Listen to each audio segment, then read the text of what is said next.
ሰብስክራይብ በማድረግ ቤተሰብ ይሁኑ። ዱዓው በዚህ ምድር ላይም ሆነ በአኺራ ተሳካም አልተሳካም በዱዓነቱ ብቻ አጅር ይጻፍለት። ከዱዓ የበለጠ አላህ ዘንድ የተከበረ የሆነ ነገር የለም ይላል። አላህን ከትሩፋቱ ከችሮታው ለምኑት ተማጸኑት። فإن الله يحب أن يسأل الله متيقن يودالنا من لم يسأل الله يغضب عليه بلوال اللهن يعلمنا اللهن يما يماصن يهونه سو الله يقطعبታል ምን እየጠየቅን እንደሆነ አይገባንም ቀልባችን ሌላ ዓለም ነው ብቻ እጃችን አንስተን ربنا آتنا في الدنيا حسنة وفي الآخرة حسنة وقنا عذاب النار برحمتك يا أرحم الراحمين እንላለን እና ኢንሻአላህ እንተዋወሳለን የተወሰነ መልእክት አስተላልፍላችኋለሁ በዱዓ ዙሪያ ስለ ዱዓ እንግዲህ ሁላችሁም ታውቃላችሁ ዱዓ ማለት አላህን መማጸን አላህን መለመን ማለት ነው የልባችን ፍላጎትና ክጃሎት ከመላሳችን ጋር በመጣመር አላህን መጠየቅ ዱዓ ተብሎ ይጠራል ዱዓ ከዒባዳ ዘርፎች ወይም ከአምልኮ ውስጥ የሚመደብ ነው ተቀዳሚ ተግባርም ነው ዱዓ ማለት አንድ አላህን የሚለምን ሙስሊም ባሪያ በመለመኑ ወይም ዱዓ በማድረጉ ብቻ አጅርን ያገኛል ዒባዳ እንደፈጸመ ተቆጥሮለት አላህ ዘንድ አጅር ይኖረዋል ማለት ነው ሶላት የሚሰግድ ሰው ሶላት በመስገዱ አጅር እንደሚኖረው ጾም የሚጾም ሰው በመጾሙ አጅር እንደሚያገኝ ዘካ የሚያወጣ ሰው ዘካ በመስጠቱ አጅር እንደሚያገኘው ሁላ እጁን በማንሳት ያ አላህ ብሎ ጌታውን አላህን የለመነ ሙስሊም ዱዓው በዚህ ምድር ላይም ሆነ በአኺራ ተሳካም አልተሳካም በዱዓነቱ ብቻ አጅር ይጻፍለታል ዒባዳ ፈጽሟል ማለት ነው ዱዓ ከዒባዳ ዘርፎች ይመደባልና ይህም በቁርአንም በሐዲስም የተደገፈ ሐሳብ ነው በቁርአን በሱረቱ ጋፊር ቁጥር 60 ላይ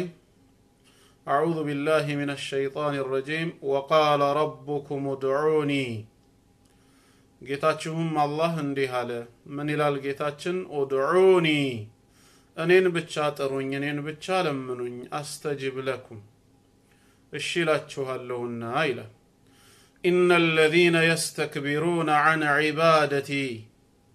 እነዚያ እኔን ከመገዛት እኔን ከማምለክ የሚኮሩ የሆኑ ሰዎች سيدخلون جهنم داخرين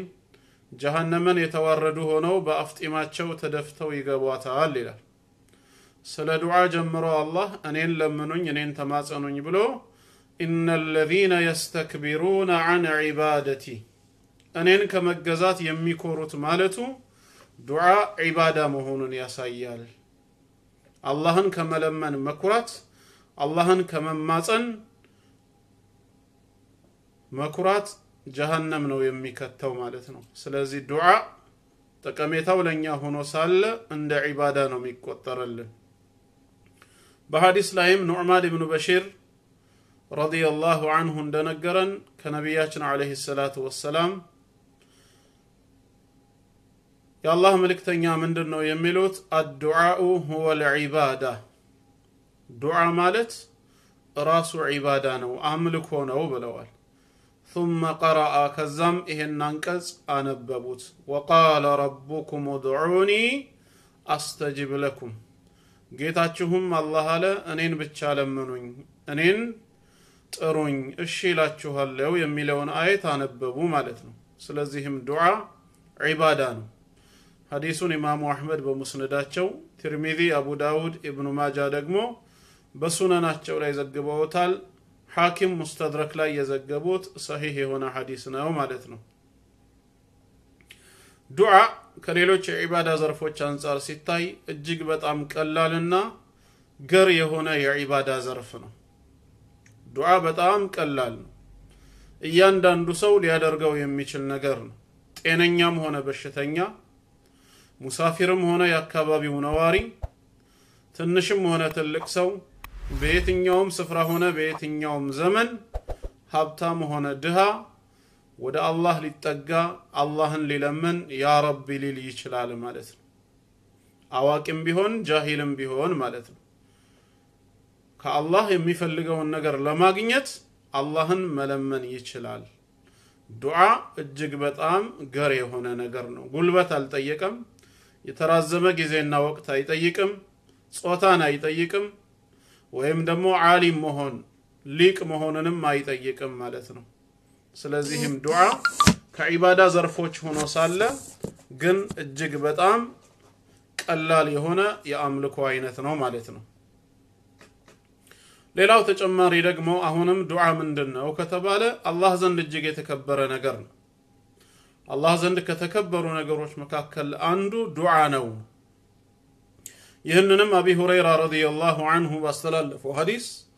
ነቢያችን አለይሂ ሰላቱ ወሰላም ምን ይላሉ? ለይሰ ሸይኡን አክረሙ ዐለላሂ ሚነ ዱዓ፣ ከዱዓ የበለጠ አላህ ዘንድ የተከበረ የሆነ ነገር የለም ይላሉ። ከዱዓ የበለጠ የተከበረ የሆነ ምንም ነገር የለም። እጅግ በጣም የተከበረ ነገር ቢኖር ዱዓ ነው ብለዋል ኢማሙ አህመድ በሙስነዳቸው፣ ቡኻሪ ደግሞ አደቡል ሙፍረድ ላይ የዘገቡት ነው ማለት ነው። ሸይኹል አልባኒ አደቡል ሙፍረድ ላይ ሰሒህ መሆኑን ገልጸዋል ማለት ነው። እናም ዱዓ አላህ ዘንድ እጅግ ክቡር የሆነ ነገር ነው። ዱዓ አሁንም የተወደደ ተግባር ነው። አላህ ዘንድ የተወደደ ተግባር ዱዓ ነው። ዱዓ ማድረግ አላህ ዘንድ የተወደደ ነገርን ያስገኛል ነው።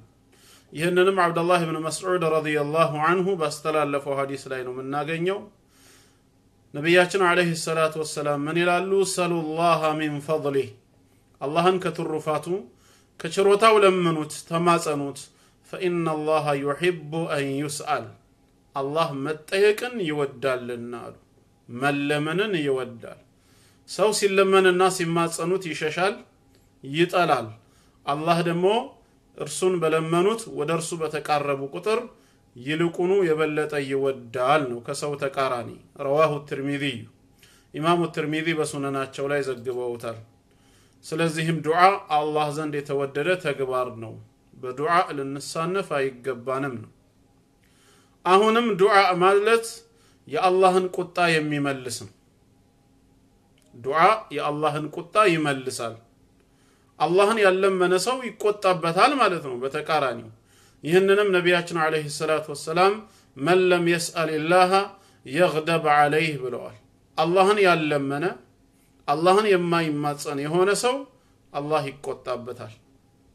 ስለዚህም ከጌታችንም ቁጣ ለመትረፍ ሐጃችንም በዱንያም በአኺራ እንዲሳካ ለማድረግ ዱዓ ላይ ልንበረታ ይገባናል። ረዋሁ አሕመድ ወትርሚዚ ወብኑ ማጃ። ዱዓ በተጨማሪ አሁንም የድክመት ማጥፊያ መሳሪያ ነው። አንድ ሰው ከሰዎች መካከል ብርቱ እንዲሆን ከፈለገ፣ ጠንካራ መሆኑ በተግባር እንዲታይ፣ ሰነፍ አለመሆንን ከፈለገ በዱዓ ላይ መበርታት አለበት። የጉብዝና መሳሪያ ነውና። ይሄም ከአቢ ሁረይራ ረዲየላሁ ዐንሁ በተላለፈው ሐዲስ أن النبي صلى الله عليه وسلم قال يا الله ملكتنيا من يلالو أعجز الناس كسوش مهكل دكا ما بلو مالت من نوسيبال من عجز عن الدعاء كدعاء يسنف سونو بلو كسوش مهكل سنفت بلو متراو بدعاء يسنفنو دعاء كما درج يسنف ياقاتو سو برغطم مندنو ይሄ ሰው ሰነፍ ነው። ወአብኸሉ الناس ከሰዎች መካከል ስስታም የሚባለው ደግሞ መን በኺለ ቢሰላም በሰላምታ ላይ የሰሰተ ነው። ሳንቲም አይጠይቅም፣ ጉልበት ወጪ የለውም። ሰላምታን ለማቅረብ ወይ ለመመለስ የሚሰስት ሰው ደግሞ ስስታም ይባላል። ከሰዎች አሰላሙ አለይኩም ብሎ ሰላምታን ለመጀመር አጅር እንጂ ሌላ ምንም ነገር የለውም። ወይም ሰላምታ ከቀረበለት ወአለይኩም ሰላም ወራህመቱላሂ ወበረካቱሁ ለማለት ምንም ወጪ አይጠይቅም። በሰላምታ የሚሰስት ሰው ከሰዎች መካከል ስስታም ተብሎ ይጠራል። ስለዚህም ዱዓ የድክመት ማጥፋያ መሳሪያ፣ የጉልበትና የጠንካራነትም መገለጫ ነው። ዱዓ አላህ ላይ ለመመካታችን ምልክት ነው። ተወኩል ያለው ሰው አላህ ላይ በትክክል የሚመካ ሰው ዱዓ ላይ ሊበረታ ይገባዋል። ምክንያቱም ተወኩል ማለት ልባችንን ሐጃችንን በሚፈጽምልን ኃይል ላይ መደገፍ ማለት ከሆነ ከአላህ የበለጠ ጉዳያችንን ሊፈጽም የለምና የሚችል ሌላ ኃይል ስለሌለ አንድ ሰው በዱዓ ሊበረታ ይገባዋል ሁሌም አላህን የሚለምን ከሆነ ልቡን በአላህ ላይ ድጋፍ የሚያደርግ ከሆነ አላህ ላይ ያለው ተወኩሉ ጠንካራ ይሆናል ማለት ነው የተወኩል መሳሪያ ነውና አላህ ላይ የተወከለ ሰው ሁሌም አላህን ይለምናል ማለት ነው በተጨማሪ አሁንም ዱዓ ምንድነው ከተባለ ዋራንቲም ጋራንቲም ያለው ዒባዳ ነው ተመላሽ ያልሆነ አላህ ዘንድ ዋስትና ያለው ለባለቤቱ ምላሽ የሚሰጥበት የዒባዳ ዘርፍ ነው ሰውየው የዱዓን ሸርጦች የዱዓን መስፈርቶች አሟልቶ አላህን እስከለመነ ድረስ በለመነው ሰበብ ያለ ምንም ጥርጥር በአላህ ፍቃድ ኸይርን ያገኛል ማለት ነው ለዚህም ብዙ ሐዲሶች አሉ فعن أبي هريرة رضي الله عنه قال كأبي هريرة رضي الله عنه بتلالف حديث سمعت رسول الله صلى الله عليه وسلم قال يا الله ملك تنيان الذي سيلو سماه هذا نبياتنا صلى الله عليه وسلم منالو ما من أحد يدعو بدعاء عندم يا الله باريا يلم الله يملمن الجون انستو يا ربي بلو يميماتن دعاء يميادرغ عندم يلم إلا آتاه الله مما سأل إلا آتاه الله ما سأل الله يطيقون نجر بيستو انجي دعاء بكنتو أير لاي بنو يميقربت يلم أو كف عنه من سوء مثله ويدمو بمتكو يزان يدعون أمسايا مالتنو سو يولاي لتاكدبت ينبر كفون نجر بملسلت انجي دعاء أير لاي بنو أيكرم ما لم يدعو بإثم أو قطيعة رحم بهاتيات لاي ويم زمدنا بمقرط لاي دعاء سكالا درجة درس الله زند دعاء تسمينة اللو ملاشن يستوال ياغنيال مالتنو سلازي دعاء وارانتي اللو مالتنو أبي سعيد الخدري رضي الله عنه باستلالفو حديث دمو كنبياتنا عليه الصلاة والسلام عند تلالفو نبياتنا صلى الله عليه وسلم من يلالو ما من مسلم يدعو عند مسلم الله أيطيقم أيلمنم ليس بإثم ولا بقطيعة رحم ኃጢያት ወይንም ደሞ ዝምድና መቁረጥን ያልታከለበት የሆነ ንጹህ ዱዓን አያደርግም ኢላ አዕጣሁ الله ኢህዳ ثلاث ከሶስት ነገሮች አንዱን ቢሰጠው እንጂ ወንድም እህቶች እዚህ ላይ እንግዲህ እናስተውል ከሶስቱ አንዱ ቢሰጠው እንጂ የተባለው ዱዓ አድርጎ ከሶስቱ አንዱ ቢመለስለት እንጂ አየር ላይ የሚቀር ዱዓ የለም አንደኛ ኢማ አን يعجل له دعوته ለመናውን እዚሁ ዱንያ ላይ ያቻኩልለትና የፈለገውን ነገር ይሰጠዋል ያሳካለታል ካልሆነ ደግሞ ወኢማ አን يدخرها له في الاخره ወይም ደግሞ በመጨረሻው ዓለም በአኺራ በመልካም ስራ ሚዛኑ ላይ እጥፍ ድርብ አድርጎ ያነባብርለታል ይሄም ካልሆነ ወኢማ አን يدفع عنه من السوء مثلها የሷን የዱዓው አምሳያ መጥፎ ነገርን ከላዩ ላይ ያነሳለታል ይከላከልለታል እንጂ አየር ላይ አይቀርም ወይ የፈለገው ይሳካል ወይም በአኺራ በመልካም ስራ ሚዛኑ ጥፍ ድርብ ይሆንለታል ካልሆነም ዱንያ ላይ በሱ ላይ ታቀዶ የነበረ በላ እንዲነሳለት ይደረጋል እንጂ ዱዓ አይባከንም ሰሃባዎች ይሄን ሲሰሙ በዚህ ሰዓት ምን አሉ اذا نكثر እንግዲያው ስናብዛሉ ከዱዓ በደንብ እናብዛ እንደ ሲሉ قال عليه الصلاه والسلام ነብያችን ሰለላሁ ዐለይሂ ወሰለም ምን አሉ الله اكثر الله ደሞ የናንተን ዱዓ በመቀበል የተሻለ ምላሽንም በመስጠት በረከቱ እጅግ የበዛ ጌታ ነውና በደንብ አድርጋችሁ አብዙ ያአላህ ደሞ ይልቁኑ የበዛ ነው ብለዋል ስለዚህ ዱዓ ላይ ልንበረታ ይገባናል ሁላችንም በዱዓ ላይ ጎበዞች መሆን አለብን በዱዓ ሰነፍ መሆን የለብንም ማለት ነው ዱዓ አሁንም ምን ጥቅም አለው ከተባለ በላእን ከመውረዱ በፊት የሚከላከል ነው ቀዳ ወልቀድርን የሚመልሰው ነገር የለም ከዱዓ ውጭ ولا يرد القدر الا الدعاء ብለዋል ነብያችን አለይሂ ሰላቱ ወሰለም ዱዓ ካልሆነ በስተቀር ቀደርን ሊመልሰው የሚችል ምንም ነገር የለም ከላይ በላ ይወርዳል ከታች የባሮች ዱዓ ወደ ላይ ይወጣል ከዛ በኋላ ይገናኛሉ በሐዲስ ላይ እንደተነገረው ፈያዕተሊጃኒ ኢላ የውሚል ቂያማ እስከ ቂያማ ቀን ድረስ ይታገላሉ አሉ ከላይ በሰዎች ኃጢያት ምክንያት የወረደው በላ ከታች ደግሞ በተውበታችን ወይም ደግሞ በዱዓችን ምክንያት የወጣው ሲገናኙ እንዳይወርድ ምድር ላይ ይታገላሉ እስከ ቂያማ ቀን ድረስ ይሄ ማለት ዱዓ ወይም ደግሞ አላህን መማፀን ምን ያህል ተጽዕኖ ፈጣሪ እንደሆነ የሚገልጽ ነው ማለት ነው እና እስካሁን ያየናቸው የተወሰኑት ለናሙና ስለ ዱዓ መግቢያ ናቸው ምን ያህል ጠቀሜታ እንዳለው ሁላችንም ልንሳነፍበት እንደማይገባ ልናውቅ ነው ይሄ ከሆነ እንግዲህ አሁን ቀጥታ ወደ ዱዓ ስንገባ ልናሟላቸው የሚገቡ ነገሮች ምንድናቸው አዳቦች አሉ በዱዓ ውስጥ መሟላት ያለባቸው ግዴታ የሆኑ ነገሮች አሉ ዱዓ ስናደርግ ምን ነገሮች ማድረግ አለብን የተወሰኑትን ነው ኢንሻአላህ የምጠቁማችሁ ዱዓ ይሄን ያህል ተወዳጅ ከሆነ ዱዓ ማድረግ ዒባዳ ሆኖ ከተገኘ አዳቦቹ ምንድናቸው አንደኛ አልኢኽላሱ ሊላሂ ተዓላ ኢኽላስ ሊኖረን ይገባል ማንኛውንም በመንሰራው ስራ በዱዓም ሆነ በማንኛውም ነገር ለአላህ ብቻ ተብሎ የሚደረግ መሆን አለበት የዱዓ ሰዎች ተብለን ሰዎች ዘንድ እንድንወደስ ሰዎች ዘንድ ስማችን ከፍ እንዲል ሪያ ሊገባብን አይገባም በዱዓችን ላይ ሙኽሊሶች መሆን አለብን ጉዳያችን ወይም ሐጃችን ከአላህ ጋር እንጂ ከሰዎች ጋር ስላልሆነ በዱዓችን ውስጥ እዩልኝ ስሙልኝ መግባት የለበትም ኢኽላስ ሊኖረን ይገባል ይሄ አንደኛው መስፈርት ነው ያለ ኢኽላስ ምንም ስራ ተቀባይነት የለውምና ማለት ነው እናም አንደኛ በዱዓ ሙኽሊሶች መሆን አለብን እንዲሁም ደግሞ የምንለምነው ራሱ አላህንም ጭምር መሆን አለበት ነው በሌላኛው ትርጉሙ ከአላህ ውጪ ያለን አካል የምንማጸን ከሆነ ሽርክ ላይ ገብተናል ትልቁ ሽርክ ከአላህ ጋር ደግሞ አጋርተን ሌላን ከለመነን ዱዓችን ተቀባይነት አያገኝም እኛም ከእስልምና አጥር እንወጣለን የሚለመነው አላህ ነው ይህንንም የምናደርገው እሱ ስላዘዘን ለሱ ብቻ ብለን ነው ትልቁም ትንሹም ሽርክ ባልተቀላቀለ መልኩ በኢኽላስ ሊደረግ ይገባል ማለት ነው ይሄ አንደኛው የዱዓ አዳብ ነው ሊሟላ የሚገባ መስፈርት ነው ሁለተኛው ደግሞ ኢስቲፍታሁ ዱዓኢ ቢልሐምድ ወሰናኢ ዐላ አላህ ተዓላ ቀጥታ ወደ ሐጃችን ገብተን ያ ረቢ ይሄን ስጠን ይሄን አሳካልን ከነዚህ ነገሮች ደግሞ ጠብቀን ከማለታችን በፊት በሱ ስም መጀመር አላህን በማመስገን አላህን በማወደስ በነቢያችን አለይሂ ሰላቱ ወሰላም ላይ ደግሞ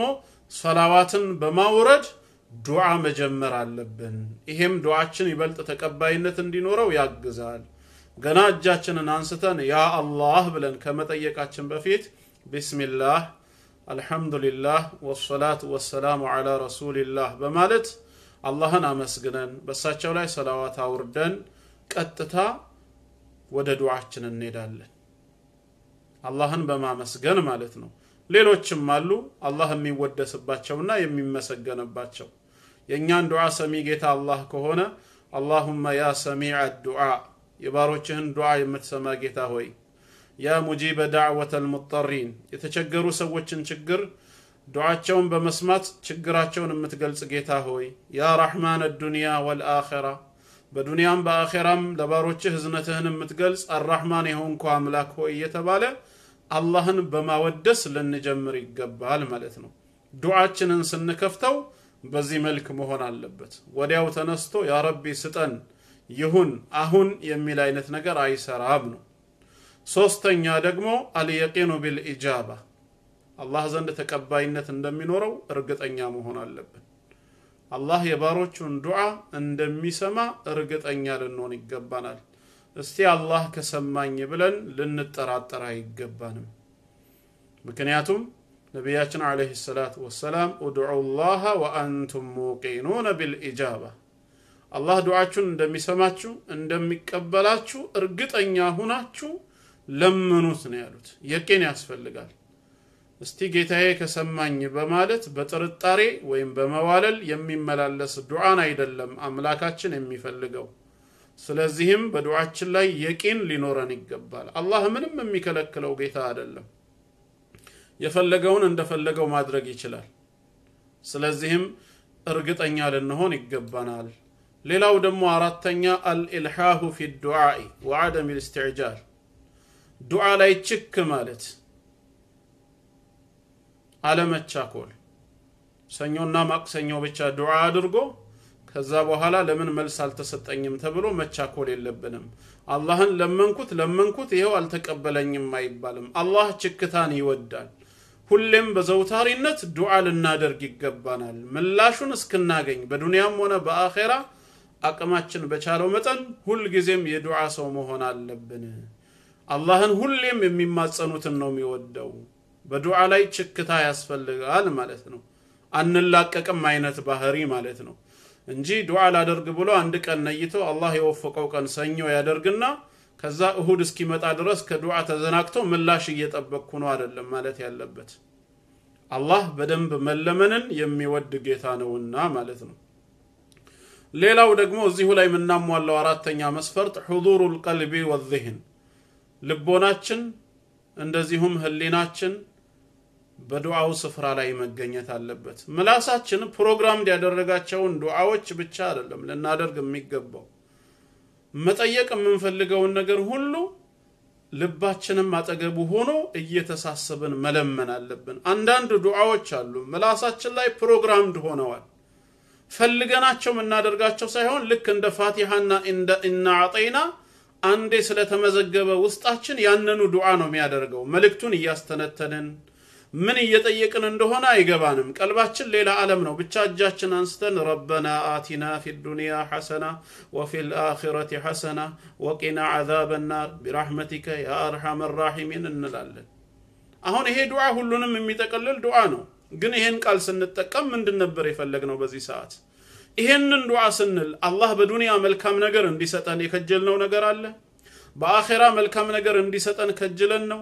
ከመንፈራው ከጀሃነም እሳትስ እንዲጠብቀን አስበን ነው ወይስ አንዴ ምላሳችን ላይ ስለተመዘገበ ነው መሆን ያለበት ልቦናችን በቦታው መገኘት አለበት አላህን መጠየቅ የምንፈልገውን ነገር ቀጥታ ነው መጠየቅ ያለብን አንተ እንዴት ሚስት እየፈለክ ያስጨነቀህ በዚህ ሰዓት ማለት ነው ረበና አቲና ፊዱንያ ሐሰና ትላለህ እውነት በዚህ ሐሰና ከሚባሉት ውስጥ አንዱ መልካም ሚስት መሆኗን ልብህ አስቦ ነው ያደረገው ወይስ ምንድነው ያ ካልሆነ የምንፈልገውን ነገር ነጥለን አውጥተን ቀልባችንን ሰብሰብ አድርገን ከአንደበታችን ጋር ተገናኝቶ መለመን አለብን አረብኛ ሸርጥ አይደለም በአረብኛ መለመን ቋንቋዎችን ሁሉ የፈጠረ ጌታ አላህ ነውና ሁሉንም ቋንቋ የሚሰማ ነው አይደለም ተናግረን ሳንናገር የልባችንን የሚያውቅ ነው አንደበታቸው የታሰረ ስንት ዲዳዎች አሉ አላህ ግን የልባቸውን የሚያውቅ ማለት ነው ስለዚህ በግል ቋንቋችን በመንፈልገው መልኩ ሐጃችንን ቀልባችንን ሰብሰብ አድርገን መለመን አለብን ባሁን ሰዓት ምንድነው ያስጨነቀን ዓለም ላይ ያሉ የወንድሞቻችንና የእህቶቻችን ደም መፍሰስ ንብረታቸው ያለ አግባብ መወረስ ከሆነ ቀጥታ ከጉዳዩ ጋር የተገናኘ ዱዓ ማድረግ አለብን ያ ረቢ ብለን ነገሩን ነው መናነሳው ትርጓሜው ምን እንደሆነ የማናውቀው እማንፈልገው የሆነ ከሐጃችን ጋር ያልተገናኘ ከሆነ ዱዓ አይደለም ዱዓ ይባል ዘንድ ግዴታ ምንድነው መሆን ያለበት እምንፈልገውን ነገር ቀልባችንን ሰብስበን መጠየቅ ሐላል እስከሆነ ድረስ ማለት ነው የሚጠየቀው በገዛ ቋንቋው ሰውየው የሚፈልገውን ነገር ቀጥታ መለመን አለበት ሌላው ደግሞ አሁንም እዚህ ላይ የሚሟላው አደሙ ዱዓኢ ዐለ الأهل والمال والولد والنفس በንብረት በቤተሰብ በልጆችና በራስ ላይ ዱዓ አለ ማድረግ በመጥፎ ማለት ነው ይሄ ማለት በርግማን ማለት ነው ሰው በቤተሰቡ ወይም በልጆቹ በንብረቱና በራሱ ላይ ሊለምን አይገባ ለራሱ ለቤተሰቡ ሊለምንላቸው እንጂ ሊለምንባቸው አይገባም ማለት ነው በስተመጨረሻም አላህን ከምንለምነው የዱዓ አይነት ጋራ በተገናኘ መልኩ ስሞቹን መርጠን በነዛ ስሞች አላህን መጠየቅ አለብን በደላችንን እንዲሰማልን ከፈለግን اللهم يا سميع الدعاء አንተ የባሮችህን ጸሎት የምትሰማ ጌታ ሆይ ብለን አሰሚዕ በሚለው መለኮታዊ ስሙ ልንጠራው ይገባል ማለት ነው ጌታችንን ኃይልን ከፈለግን እንዲረዳን ያ አዚዝ ያ ቀዊይ ያ መቲን ያ ጀባር እያል የሱን ታላቅነት ኃያልነት በሚገልጹ መለኮታዊ ስሞች አላህን እንለምን እና እነዚህ ነገሮችን አዳቦችን ማሟላታችን በራሱ ለዱዓችን አስተዋጽኦ አለው ማለት ነው ሌላው ደግሞ ለዱዓ ደግሞ ይበልጥ ተወዳጅ የሆኑ ጊዜያቶች ለዱዓ ተወዳጅ የሆኑ ወቅቶችን መምረጥ 24 ሰዓት የዱዓ በር ክፍት ነው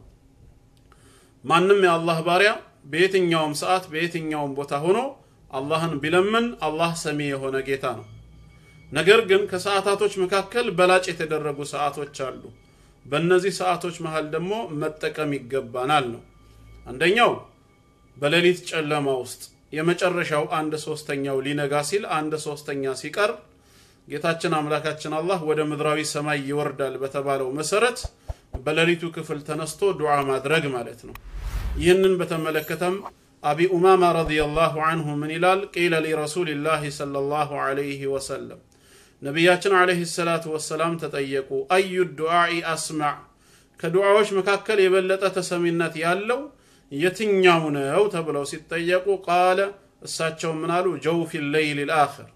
የመጨረሻው የሌሊቱ ጨለማው ሰዓት ላይ አሉ በሌሊቱ ክፍል ውስጥ በመጨረሻው 1/3ኛው ላይ የሚደረግ ነው ሁለተኛ ወዱቡር الصلوات المكتوبه ግዴታ ከተደረጉ ሰላቶች መጨረሻ ላይ አሉ በተለይ ከማሰላመታችን በፊት አንድ ሰው የግዴታ ሰላቶችን ሰግዶ ከጨረሰ በኋላ ሳያሰላምት ተሸሁድ ላይ አተህያቱ ቁጭ ብሎ ቀርቶ መጨረሻ ላይ ማለት ነው በነብያችን አለይሂ ሰላቱ ወሰለም ላይ ሰላዋትን ካወረደ በኋላ የሚፈልገውን ዱዓ ያድርግ ከፈለገ ከአራቱ ነገሮች ለመጠበቅ اللهم إني أعوذ بك من عذاب جهنم ومن عذاب القبر ومن فتنة المحيا والممات ومن شر فتنة المسيح الدجال ሌላም ነገሮችን እንደዚሁ በመለመን በተለይ ከማሰላመቱ በፊት እነዚህን ዱዓ ያድርግ ነው አንደኛው ትርጉሙ ይሄ ነው ከግዴታ ሰላቶች በኋላ ሲባል ካሰላመተን በኋላ ሳይሆን ከማሰላመታችን በፊት ተሸሁድ ላይ ቁጭ ብለን ቀርተን እንደጨረሰን ሰላዋት አውርደን እንዳጠናቀቀን ሳናሰላመት የምናደርገው ዱዓ ተብሎ ስለተነገረ ማለት ነው والله اعلم ሁለተኛው ደግሞ ሌላው الوقت بين الاذان والاقامه በአዛንና በኢቃም መካከል ያለው ጊዜ በአዛንና በኢቃም መካከል ባለው ጊዜ ዱዓ መጠቀም አለብን ይሄንንም በተመለከተ አነስ ኢብኑ ማሊክ ረዲየላሁ ዐንሁ ባስተላለፈው ሐዲስ ረሱላችን አለይሂ ሰላቱ ወሰለም ምን ይላሉ لا يرد الدعاء بين الاذان والاقامه በአዛንና በኢቃማ መካከል የተደረገ ዱዓ በፍጹም አይመለስም ማለት በፍጹም ተመላሽ አይሆንም رواه ابو داود والترمذي ابو داود እና ትርሚዚ የዘገቡት ነው ስለዚህም በአዛንና በኢቃም መሃል ዱዓን አደራ ሶስተኛ عند السجود سجود ላይ ያለ በስጁድ ላይ ያለ ይህም ነብያችን አለይሂ ሰላቱ ወሰለም ኢማሙ ሙስሊም በዘገበው ሐዲስ የነገሩን ነው اقرب ما يكون العبد من ربه وهو ساجد አንድ የአላህ ባሪያ ለጌታው ይበልጥ ቅርብ የሚሆነው ስጁድ ላይ ያለ ነው ስለዚህም فاكثروا من الدعاء ዱዓን አብዙ ስጁድ ላይ ያለ አረብኛ የማይችል ሰው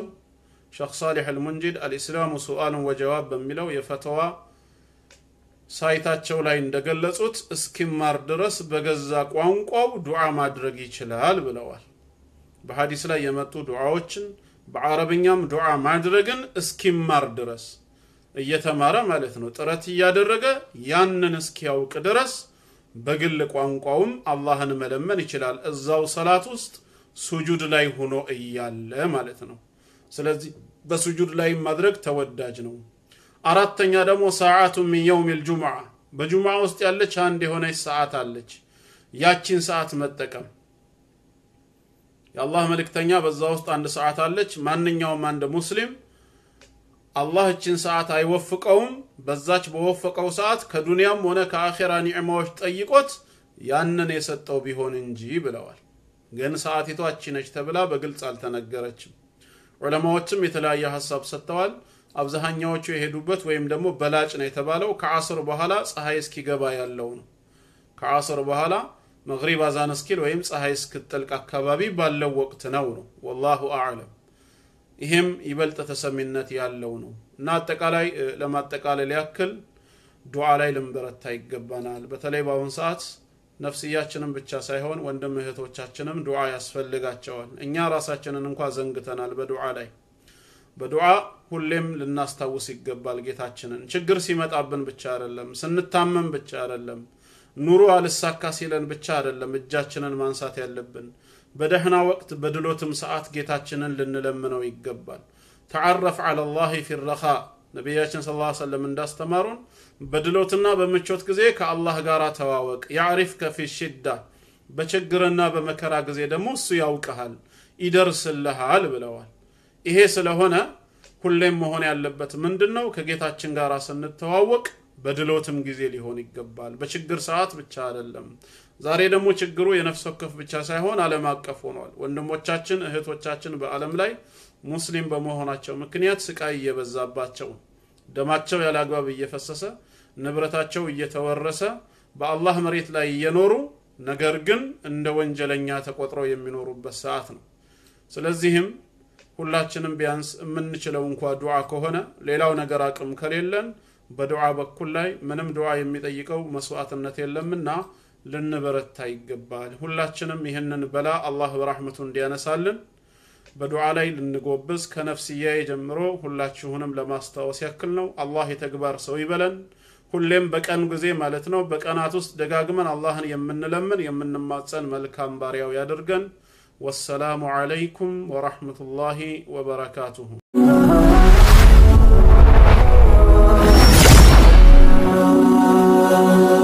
سبسكرايب بمرق بيتساب يهرو